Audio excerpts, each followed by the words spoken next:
Welcome to Let's Talk Micro.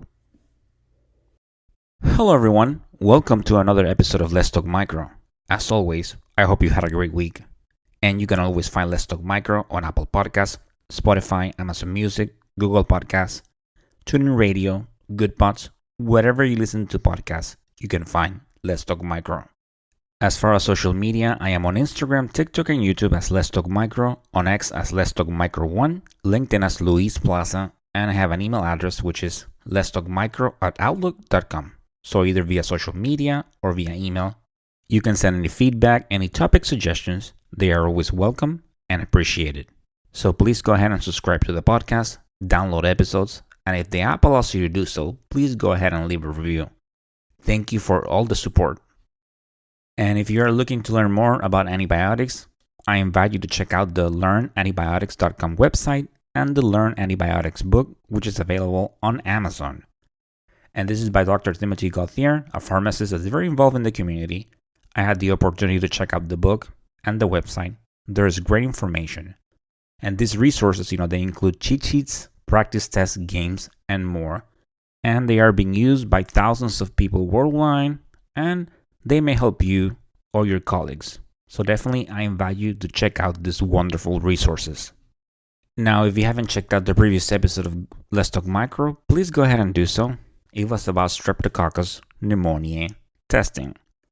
And that was a part of, some episodes that were released early on the podcast, and now they're being re-released because, it is great information, and now that the podcast has more listeners, there's more reception, I think it is good to release this content.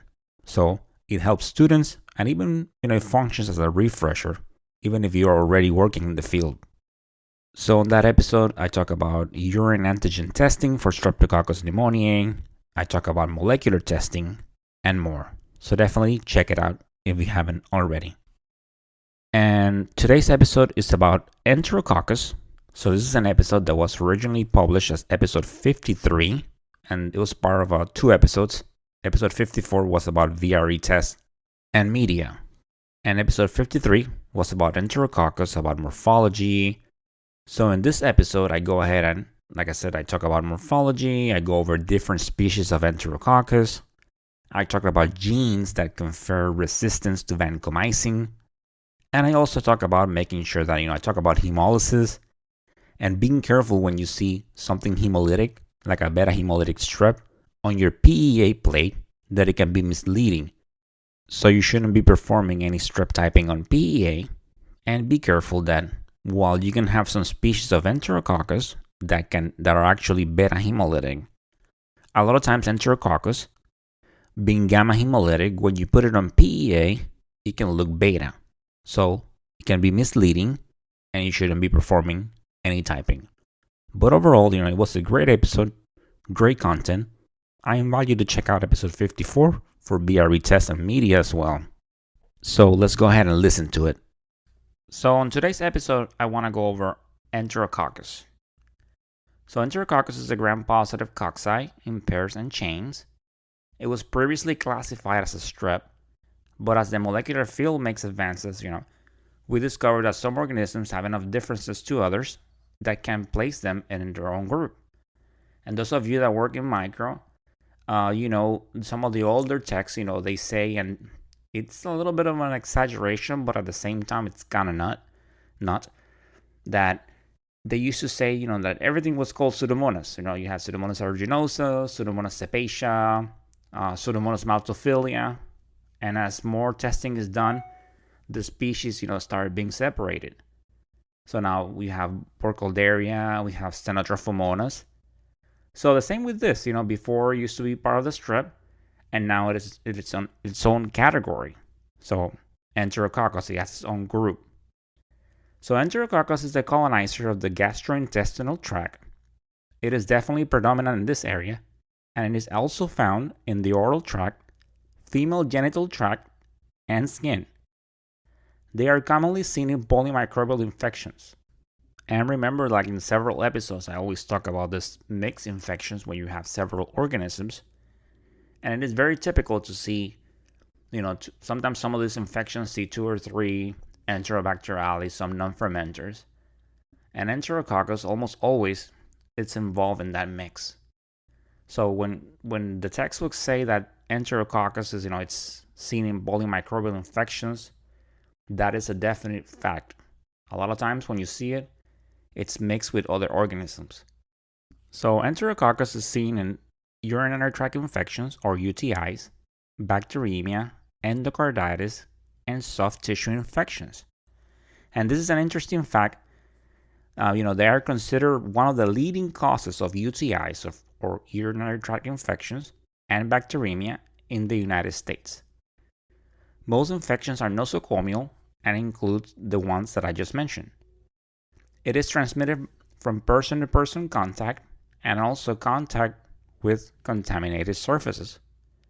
Nosocomial, we keep hearing nosocomial infections, hospital acquired, and those of you that work in the hospital, how important it is to wash your hands, change gloves between patients, and washing your hands and doing it properly. And be careful, especially now in this era where the phones have made such a great advance and pretty much all of us have one and we're always looking at it. Make sure you clean that. You definitely know enough, and if you work in micro, you know a lot about organisms, and you know that a lot of these organisms, they definitely survive in hospital equipment. So the cleaning and disinfection of these is very important. And if you touch any of this equipment, make sure you wash your hands properly. That's very important. Always, decontaminate your surfaces and wash your hands. There are many species of Enterococcus, the most common and clinically significant being Enterococcus faecalis and Enterococcus faecium. And then other species encountered are Enterococcus gallinarum, Cassilioflavus, raffinosus, and avium, among others. So there are many more of these, but however, after faecalis and faecium, avium, gallinarum, Cassilioflavus, and raffinosus, those are the ones that you will see the most. So let's go ahead and start with morphology. So like I said, this is a gram-positive cocci in pairs and chains. It is catalase negative. And let's go ahead and talk about catalase for a moment. When it comes to catalase and Enterococcus, I always like to take a minute and talk about it.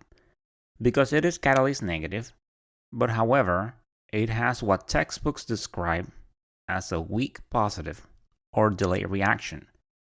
And what's this? Well, when you touch the colonies, when the colonies become in contact with the catalase reagent, maybe after a second or so, you see some tiny bubbles, and this is considered a negative reaction. Whereas when you have organisms like Staph, like Staph aureus, the colonies come in contact with the catalase, and you see an immediate and very strong reaction, and that's a positive. So make sure you keep that in mind. And I like to stress this out to the students, because when they are taking some sort of practical test or they're working on unknown and they see the colonies, they go ahead and do a catalase, they see the tiny bubbles, and then they think it's positive, and then they start working it as if it was, let's say, a staph. And that is wrong. So, with the reactions, always commit what the colonies look like to mind. That way, even if you get that weak, questionable reaction, you're like, wait a minute, something is not right here. I like to talk about colony morphology. The staph colonies are always large, flat. Strep colonies and Enterococcus colonies, they are small and raised. So that's something to keep in mind. That way, when a reaction goes wrong or you have a questionable result, you know that something is off. But I have seen this with students where they work it up and then they end up saying that their unknown was a coagulase negative staph because they had that catalase reaction and they call it positive. So students, please remember this. That type of reaction is actually a negative reaction. So now that we know that it's catalase negative, what's the next test? So it is the PYR. Do you remember the PYR? Well, if you don't, if you need a refresher, go ahead and check out episode 7 of this podcast. I go over in detail about the PYR test. But those of you that work in micro, you know the PYR test and it is positive. for Enterococcus. Very simple test, right? So, and always remember that as far as strep and Enterococcus goes, Streptococcus pyogenes is PYR positive. So these are the only two that are positive.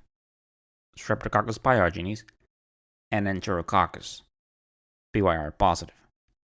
So it is a very simple test, very simple to set up. In a couple of minutes you get a result.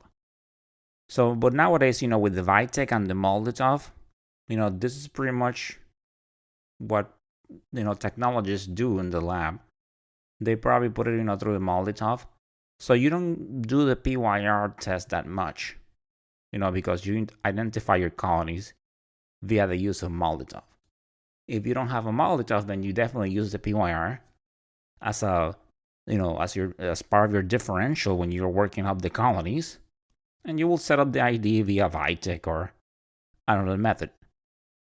But yeah, as with the Molotov, a lot of the biochemicals are not being done anymore. I don't like this, but that's a conversation for another day. So let's go ahead and talk about morphology. Well, like I mentioned, the colonies are raised and small, unlike staph that are large and flat. So Enterococcus faecalis is gamma hemolytic. Some strains are actually beta hemolytic. So you might have, sometimes, you might find yourself in a situation where you have a beta hemolytic colony and you're doing your PYR and it's positive, and then you're typing and it's negative. And you're like, wait a minute, especially if you're like a brand new tech, or a student, you might be confused because you're like, well, it's PYR positive, but it's not typing. It's like, what do I do? So it's always good to keep in mind that some strains of Enterococcus faecalis are beta hemolytic. And I like to repeat the fact that don't confuse this beta hemolysis with the fact that some species of Enterococcus faecalis, they will look beta hemolytic on PEA. The ones that I'm talking about that are true beta hemolytic, you will see it on the blood agar plate, which is the plate that you use to determine hemolysis. And I mentioned that you should not use PEA to determine hemolysis, and you also shouldn't use it to type. So this is very important. When you're getting to do a strep typing, make sure that the blood plate is the blood agar plate. You can actually get false results if you attempt typing from the PEA. And I have seen this. And then the other clinically significant species, the other one that's seen the most, it's Enterococcus faecium, like I said, and it is alpha hemolytic. However, keep in mind that when I say alpha hemolysis, it is not like the type of hemolysis that you will see in, let's say, strep pneumo, or maybe the virulent strep where you see, the whole agar green. The morphology, the alpha hemolysis for Enterococcus faecium is that you see the colonies are gray, and then you have like an alpha halo around them. So always keep that in mind. To me, it just looks like faecalis, but with a little halo on it, a little alpha halo. So that's a good way to keep it in mind. But just remember that yes, that the hemolysis is not the same as you will see on strep virulence or a Streptococcus pneumoniae.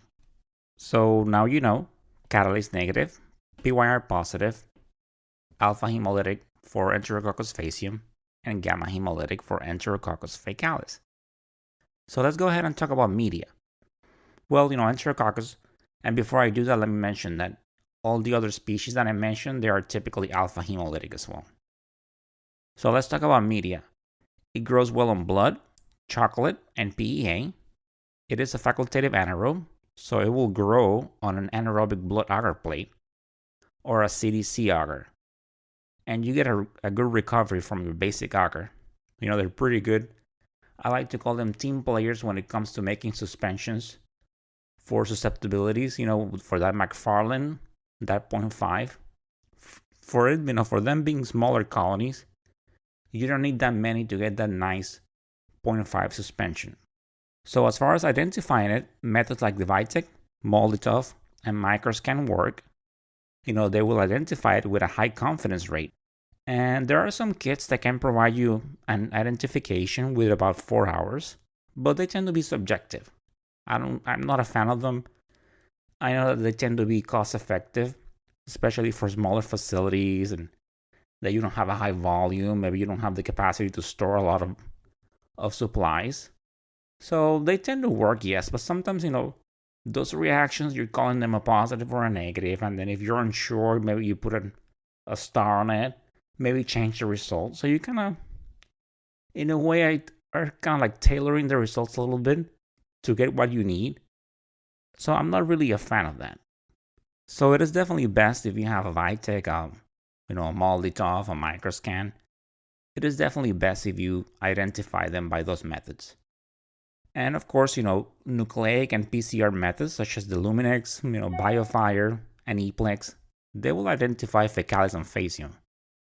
And these methods are typically used for blood cultures, and some of them will even detect genes that confer resistance for vancomycin, such as VAN-A and VAN-B, and I will talk more about those. So I mentioned that, Enterococcus, more specifically fecalis and faecium, are frequently seen in nosocomial infections. So of course, nosocomial being hospital acquired. So these organisms, they affect hospitalized patients and patients that are immunosuppressed. It is a colonizer of the GI tract. So one of the main concerns is that some strains have acquired a resistance to vancomycin. And vancomycin is a glycopeptide that targets the cell wall of gram-positive bacteria. For the time being, let's just leave it at that. At some point in time in the podcast, I will talk about antibiotics, but for now, just know the basic definition of what vancomycin is.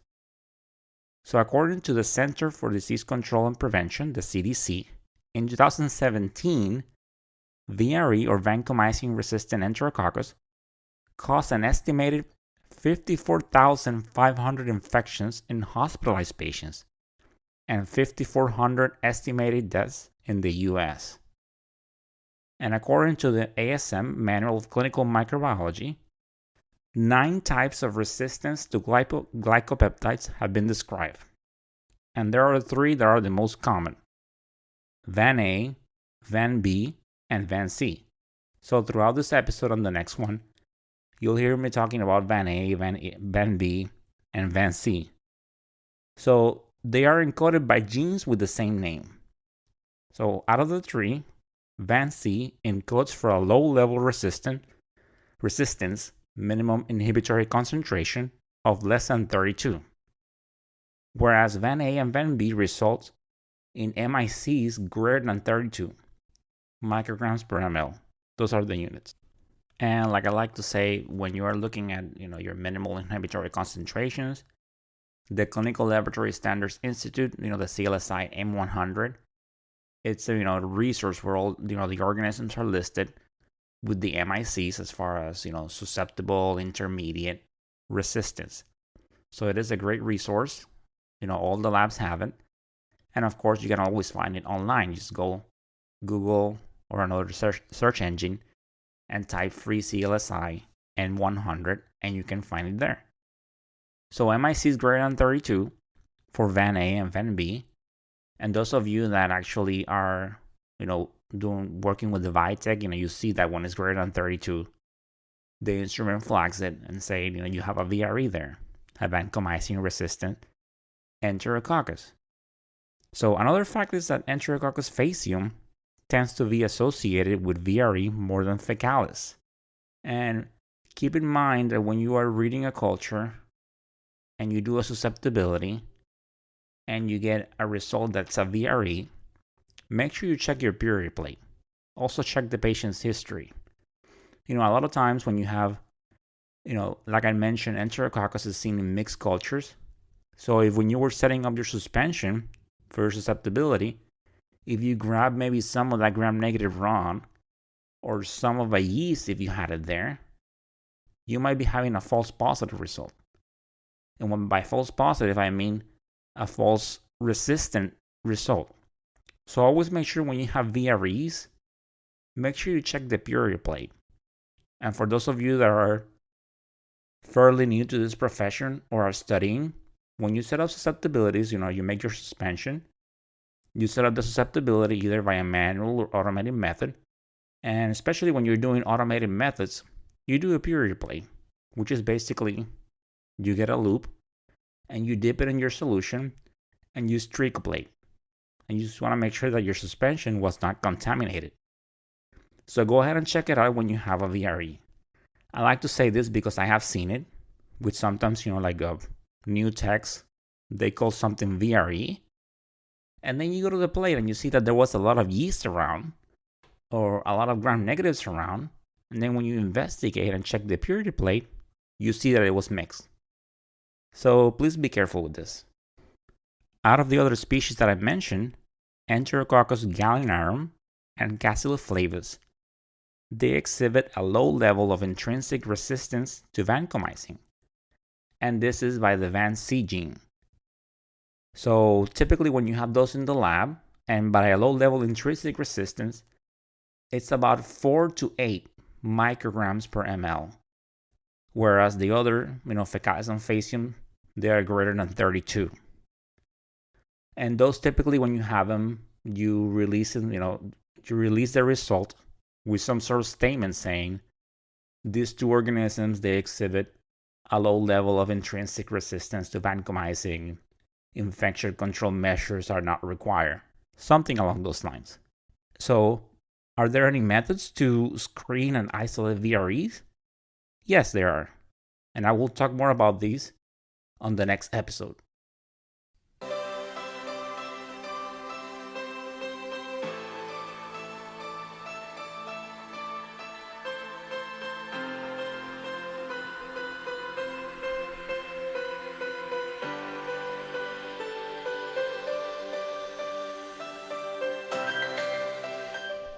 And that, my dear audience, it's the end of this episode.